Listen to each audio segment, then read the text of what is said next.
पुण्यातील पीपीपी तत्वावर कर्करोग रुग्णालयाचं मुख्यमंत्र्यांच्या हस्ते उद्घाटन। तर हा आरोग्य क्षेत्रासाठी मैलाचा दगड ठरणार, मुख्यमंत्र्यांकडून विश्वास व्यक्त। जिशान सिद्दीकी यांची आमदारकी अडचणीत येण्याची शक्यता। सिद्दीकी यांच्या एबी फॉर्मवर सुनील तटकरेंनी प्रदेशाध्यक्ष म्हणून सही केल्याने कायदेशीर प्रश्न उपस्थित।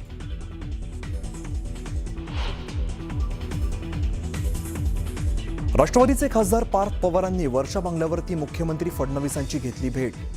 न्यूज 18 मराठीला सूत्रांची माहिती। राष्ट्रवादीमध्ये सध्या सुरू असलेल्या घडामोडींच्या पार्श्वभूमीवर भेटीला महत्त्व।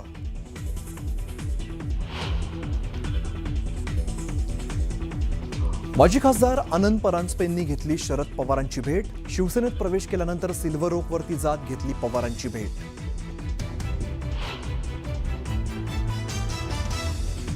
पेपरफुटी प्रकरणातील आरोपी शुभम खैरनारच्या संपर्कातील अनेक जण सीबीआयच्या रडारवर। नाशिकमधील काही प्रतिष्ठित क्लास चालकांची देखील चौकशी होणार असल्याची माहिती।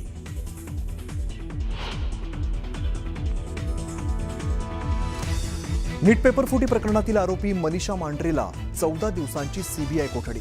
तपासात आणखीन धक्कादायक खुलासे होण्याची शक्यता।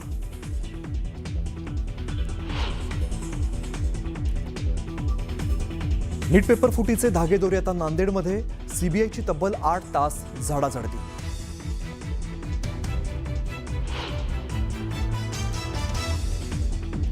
न्यूज 18 मराठीच्या बातमीचा इम्पॅक्ट। जळगावच्या अमळनेरमध्ये शासकीय रुग्णालयातील असुविधांचं दाखवलं होतं धक्कादायक वास्तव।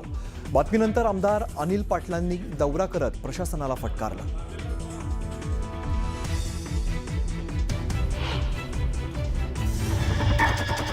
सुरुवातीलाच एक मोठी महत्त्वाची बातमी राजकीय वर्तुळातून।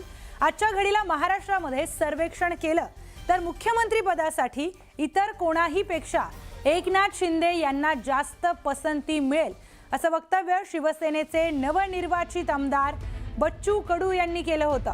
त्यांच्या या विधानानंतर भाजपकडून पलटवार करण्यात आलाय। भाजपचे प्रवक्ते शिवराय कुलकर्णी यांनी बच्चू कडू यांना नौटंकी छाप म्हणत त्यांच्यावर बोचरी टीका केली आहे।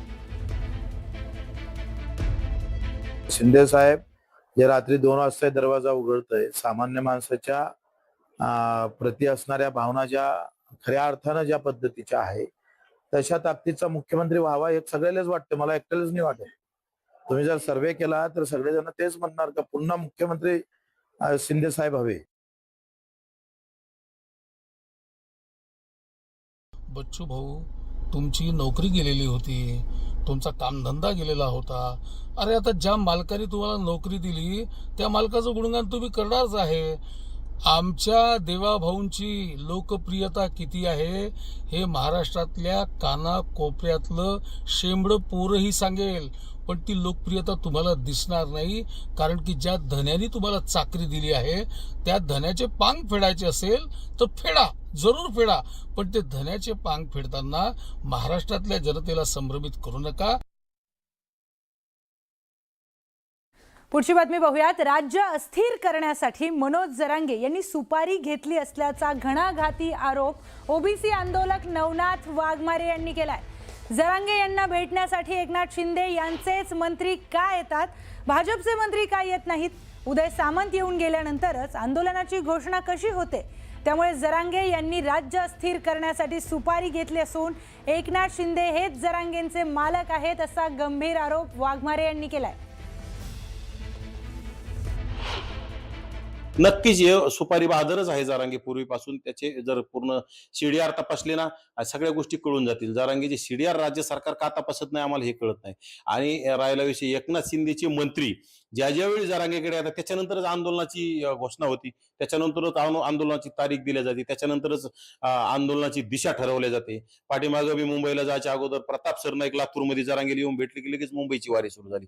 त्याच्यानंतर आता उदय सामंत येऊन गेले की लगेच पत्रकार परिषद, लगेच 30 तारखेला 30 मेला आम्ही उपोषणाला बसणार ही घोषणा। त्याच्यापूर्वी सुद्धा तत्कालीन मंत्री संदीपान भुमरे येऊन गेले की काहीतरी बोलायचा, संजय शिरसाट येऊन जायचे। म्हणजे जरांगेकडे जाणीवपूर्वक एकनाथ शिंदेचेच मंत्री का येतात, बाकी भाजपचे मंत्री जास्त आलेले तुम्हाला दिसत नाहीत। एकनाथ शिंदेचे मंत्री येऊन गेल्यावरच आंदोलनाची सुरुवात का होते? हे सगळं एकनाथ शिंदे मुख्यमंत्री नसल्यामुळे राज्य सरकार अस्थिर करायचं आणि कुठेतरी मुख्यमंत्रीपद गळ्यात पाडून टाकण्यासाठी हे सगळा चाललेला खाटाटोप आहे। तर मराठा आंदोलक मनोज जरांगे पाटील हे 30 मे रोजी उपोषणाला बसणार आहेत आणि यावरच त्यांचे जुने सहकारी अजय महाराज बारसकर यांनी प्रतिक्रिया दिली आहे। हे मनोज जरांगे यांचं 10वं उपोषण असून त्याआधी देखील त्यांनी 9 उपोषणं केली आहेत। मुंबईला घेतलेला गुलाल कशाचा होता असा प्रश्न अजय महाराज बारसकर यांनी उपस्थित केलाय। लाभार्थी टोळी जी आहे ही मनोज जरांगेंची, त्यांच्याबरोबर जे लोक आहेत ना ते लाभार्थी सगळे रात्री बेरात्री मंत्र्यांच्या भेटी घ्यायच्या। तेव्हा कबूल नाही बोलावलं मराठ्यांना तू हो जरांगे, तुम्ही अंधारात भेटी घेतात। कशासाठी अंधारात भेट घेतली? 2 तास चर्चा केली। काय चर्चा केली तुम्ही त्याला सांगत होते मी ओपन चर्चा करतो, मी बैठकाच मीडिया समोर घेतो। मंत्री उदय सामंत आता काही दिवसापूर्वी तुमच्या घरात आले, काय गुलगुल गप्पा मारल्या? जरांगे उत्तर द्या, काय चर्चा केली, काय सेटलमेंट केली, किती कोटीचे कॉन्ट्रॅक्ट तुमच्या सहकार्याने मिळून दिले हे सांगा। तुमचे कॉन्ट्रॅक्ट 2 सप्टेंबरला तुमचं जे काही डिलिंग झाली ना आतमधली ती डिलिंग पूर्ण नाही झाली, म्हणून हे उपोषण आहे। मराठ्यांच्या आरक्षणाचं ह्या जरांगेला काही घेणं नाही। मनोज जरांगेला आरक्षणातलं काहीच कळत नाही। जर कळत असतं तर काल जो राज्य सरकारच्या मंत्रिमंडळाने निर्णय घेतला की आरक्षणाची सवलत घेतलेल्या उमेदवारांना किंवा विद्यार्थ्यांना ओपनचा लाभ घेता येणार नाही, हे जे काल निर्णय घेतला याच्यावर जरांगे एक शब्द बोललेला नाही, चकार शब्द बोललेला नाहीत। मग जरांगे तुमचा धनी कोण आहे बोलावता? तुमचा गॉडफादर कोण आहे? तो जेवढं सांगत तेवढंच तुम्ही बोलता का? 2 समाजात भांडणं लावायचे, जाती जातीत भांडणं लावायचे, एवढाच धंदा तुमचा आहे का? तुम्हाला आरक्षणातला काहीही कळत नाही आणि आज तुम्हाला 8 दशक आठवले का आमच्यासारखी कोर्टात पिटिशन करणारे? आता बातमी आहे सांगलीमधून। सांगलीमध्ये एक जुगलबंदी चांगलीच रंगलेली पाहायला मिळाली आहे। जयकुमार गोरे, सदाभाऊ खोत आणि गोपीचंद पडळकर यांच्यामध्ये जत पंचायत समितीच्या नव्या प्रशासकीय इमारतीच्या भूमिपूजन कार्यक्रमात चांगलीच जुगलबंदी रंगली आहे। जयकुमार गोरे यांनी सदाभाऊ खोत यांना महाराष्ट्रातील सर्वात चतुर आमदार म्हणत त्यांच्या राजकीय कौशल्याचं कौतुक केलंय, तर सदाभाऊ खोत यांनी गोपीचंद पडळकर यांना आजच्या युगातील सरसेनापती मल्हारराव होळकर अशी उपमा देत भविष्यामध्ये मोठ्या पदावर जाणार असल्याचं सांगितलंय। यावेळी तिघांनीही एकमेकांचं कौतुक करत विकास कामांसाठी एकत्र काम करण्याची भूमिका मांडली। कार्यक्रमात उपस्थितांमध्ये या हलक्या फुलक्या संवादामुळे चांगलीच रंगत निर्माण झाली। या महाराष्ट्रात सगळ्यात चतुर आमदार कोण असेल?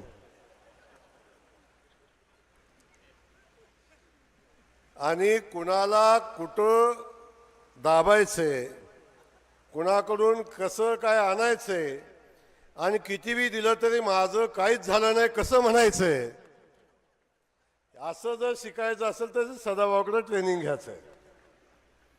पण एक लक्षात ठेवा, सदाभाऊ सारखा सहकारी मिळणं, जीवाभावाचा सहकारी मिळणं हे पण खऱ्या अर्थानं नशीबवानाचं काम असतं। आजच्या युगातला सरसेनापती मल्हारराव होळकर कोण असेल तर त्याचं नाव गोपीचंद पडळकर आहे।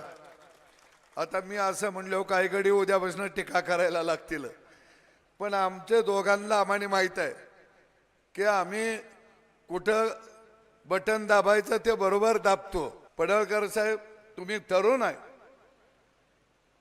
अजून तुम्ही एवढं तरुण आहे की अजून लग्नाच्या वयात बी आलेलं नाही, किती तरुण आहे। त्यामुळे तुम्ही चिंता करू नका, तुम्हाने सुद्धा जयाभाऊच्या मागोमाग निश्चितपणानं चांगल्या पदावर तुम्ही जाचीला म्हणलो गडे टाळ्या वाजवायला लागलं, पण तुम्ही दोघं किती बी वर जावा, जाताना मला दाबत दाबत घेऊन जावा, काहीतरी गडीत जायचं आणि मी मागत राहायचं असं काही करू नका। पण तुम्ही चिंता करू नका, तुम्ही मला जर नाही घेऊन गेला आणि विमानात जरी बसला तर मी विमानाला कासरा टाकणार आणि त्याला धरून येणार। सदाभाऊ उपस्थित आहेत। सदाभाऊला मी काय त्यांना आमदार म्हणून बोलवलं नाही, माझे मित्र म्हणून बोलवलं नाही, जत तालुक्याची वकिली बिना पैशात करण्याच्यासाठी तुम्हाला बोलावलंय। तुम्ही फक्त जतच बोलायचं, तुम्ही स्वतःचं काही बोलायचं नाही, कारण ते जयाभाऊंचे खास मित्र आहेत, ते वारंवार विकासाच्या दृष्टिकोनातून नेहमी बोलत असतात। आता पुढची बातमी आपण पाहूयात. राष्ट्रवादी काँग्रेसमध्ये सुरू असलेल्या अंतर्गत नाराजी नाट्याच्या पार्श्वभूमीवर मोठ्या राजकीय घडामोडी घडतात.